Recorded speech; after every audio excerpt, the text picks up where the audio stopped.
one fresh and tender kiss. Hi, this is Misty here, and we're going to be canning corn today.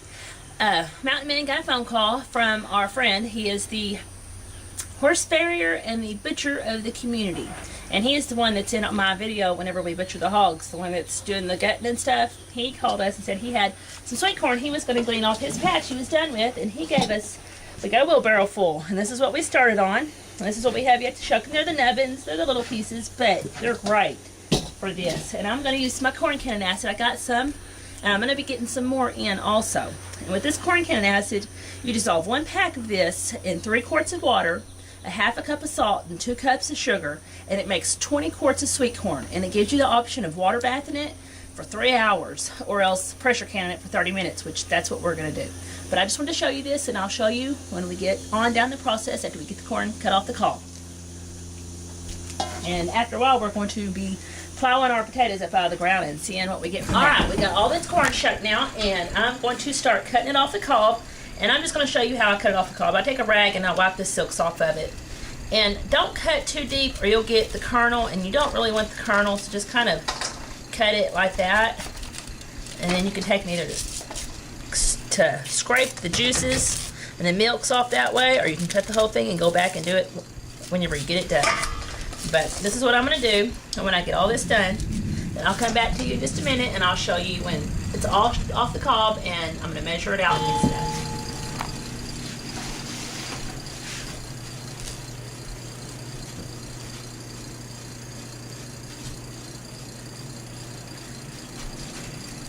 Alright, I got my corn cut off the cob here, and I have got 10 quarts, and so I'm going to use half of a package, and I use only 1 cup of sugar, and I'm going to put it in the water and mix it up. And I'm going to use 1/4 of a cup of salt, so I'm using half a recipe. And I want to blend this up really good, and then I'm going to pour it over my corn and stir it up. Got a liquid mixture put in here, and you're going to want to, just the best way to do it is just to use your hand to help mix it in good so it thoroughly gets and coats all the corn. And then when I get this good and mixed up, I'll spin it over into my jars. So it's mixed up and I'm going to put it in my jars. But real quick, I want to tell you, this corn cannon acid is good for canning peas and lima beans also. It says it at the bottom. And I've got some coming in the mail to order it. Now I'm going to just fill these jars up. And what I've done is I've kind of put it over to the side where I've got me a little liquid pedal here going on. Because the first part, you won't get as much liquid in it than you will the second part, which is in the bottom. Not too much there. And then I like to take a dipper and try to get some liquid and pour in there with it. And you'll see it at the bottom of it.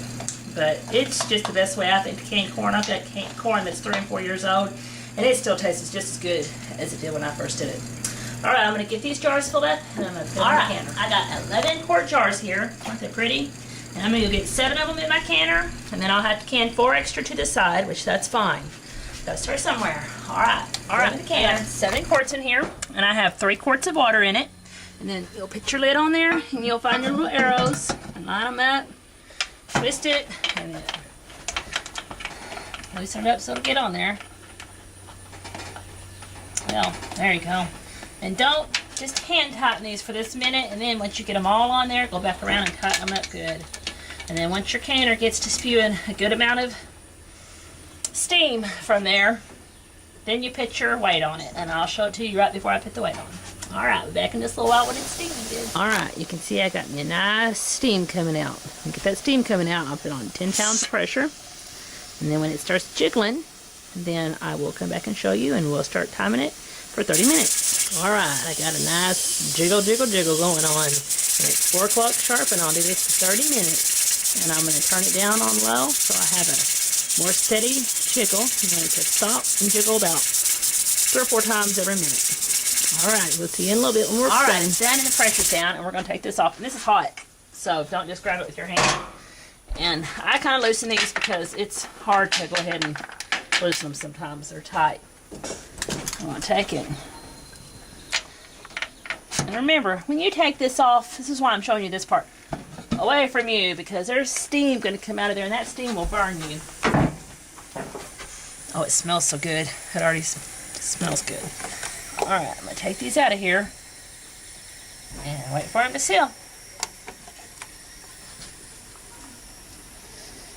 All right, we're done with this for now, and I've got to get 4 more quarts in here. But I just wanted to share with y'all this first batch that we've got done, and I hope y'all enjoyed this. Hope you learned something. But corn canning acid is really the way to go when you're canning corn. It just really keeps it and preserves it for a very long time.